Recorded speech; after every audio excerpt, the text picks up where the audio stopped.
Let's go back and remove these new lines. Alright, so we replaced our /n with indels. So let's go ahead and save this program and then build it. And this time, after we build it, instead of clicking on this button here to run it, we're going to click on the button to debug it. So we'll still be running it, but we'll be able to interactively go through this program. So go ahead and left click on that, and you'll probably get a little dialog box here that says confirm perspective switch. So you can go ahead and click on remember my decision on this. It's asking, do you want to open this perspective now? And the answer is yes. So anytime that we want to go in and do debugging, we want to switch perspectives. So go ahead and click on yes, and you'll see that the view here, the perspective, has changed. It looks a good bit different than what we were looking at previously. But we still have our code over here in this little window. We have a little window here for debug, and we also have a window here where our local variables will show up. Maybe I shouldn't use the term local variables. We haven't discussed that, but our variables will show up over here. We'll get to local variables soon enough. All right, so what can we do? So our program hasn't actually executed yet. We're at the very beginning of the main function here, but we can step through or interactively go through this program line by line.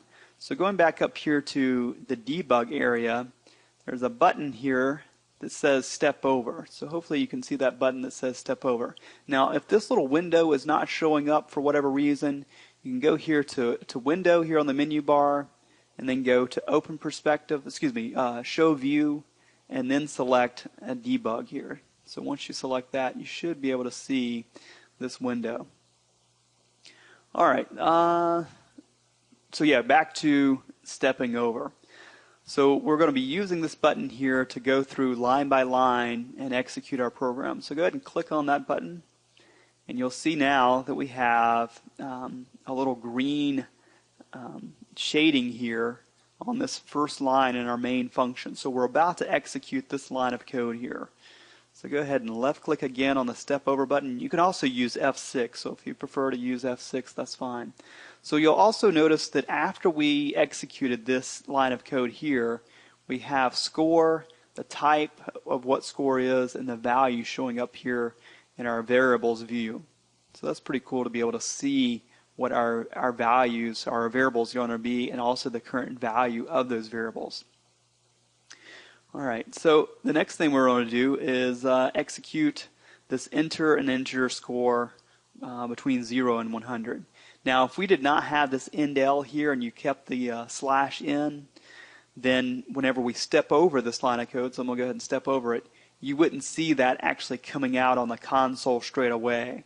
It may take a few lines of instruction before it actually flushes that buffer or pushes the string or the text out to the console. All right, so now we're going to step over again.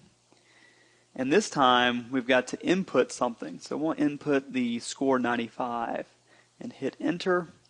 And now you can see up here in our variables view that the score's value has changed to 95. It was 0 and now it's 95. So now we'll do this test here. We'll test to see if our score is greater than or equal to 90 and our score is less than 100, which it is. Let me scroll down a bit so you guys can see that. And I'm going to click on step over. And so now, since we tested true for this, and we're now in the body of that particular if statement, we're going to execute the cout statement. So we should see awesome show up, and we do.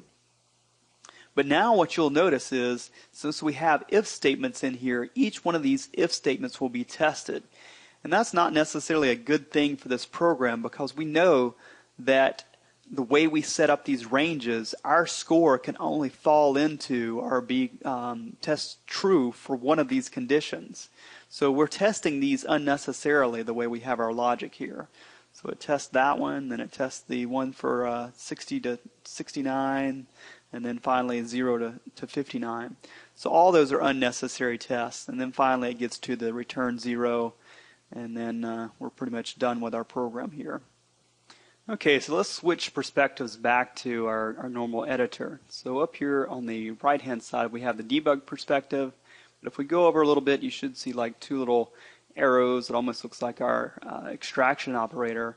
but it's not. Just left click on that and then left click on the C/C++, and that will switch us back to the original perspective that we had for editing C and C++ programs.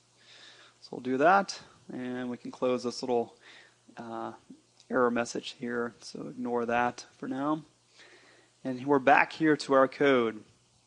So what we're going to do now is actually change our code a bit so that we're not testing each one of these conditions. We want to write this so that as soon as we test one of these conditions and that condition evaluates to true, we don't want to test any others. And the way that we can do that is using the multiple alternative else if. So after this first if, we can replace the rest of these with else if.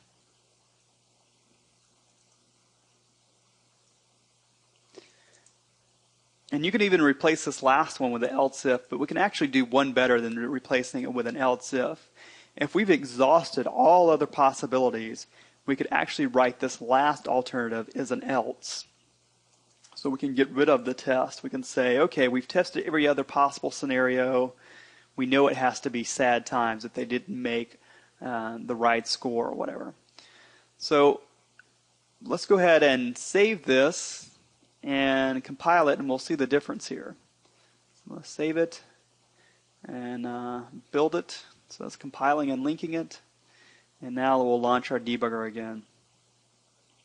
So I'm going to go ahead and step over, just like we did before. So our little step over button here, our F6.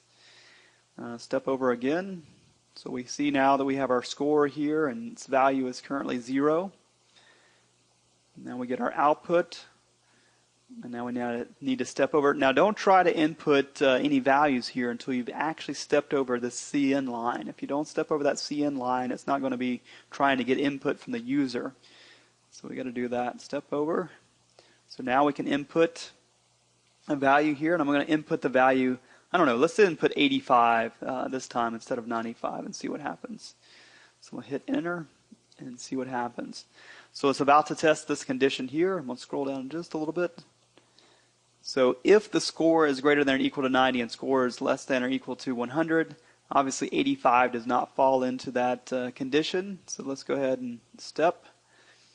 And so it skipped over. It didn't go inside of this if statement here. So we had that if condition, but it didn't make it inside of the body because that returned a false value when we evaluated the expression here. Now it looks like we're going to qualify here, right? Because the score is between 80 and 89. So we'll step over, and you'll see, in fact, that it does go to the C outline. So we'll get well done here. And whenever I clicked on step over again, it took me all the way down to the last statement. So it skipped over all these other alternatives because the way we constructed that using the else if. So there's a big difference between using else if and if statements. If we have if there, it will test those. If we have else if, as soon as it meets a condition and executes the associated expression statements for that particular condition, it doesn't bother doing anything else. All right, so let's go ahead and stop this program. We can click on the terminate button here, and we'll switch back to our other perspective for the editor. And the last thing that we may want to do, I guess we could end up in a situation where someone inputted a number like -50, and -50 would end up printing out sad times, but actually that's not even a valid score. Our score is supposed to be between 0 and 100. So up here we could actually put in a test to check and see if the score is less than 0 or the score is greater than 100. Because we know if the score is less than 0 or if the score is greater than 100, we have an invalid score. So go ahead and put in an open brace on the next line. And here I'll just do cout and say an invalid score was entered. I'll say inputted maybe. And we'll say program will terminate.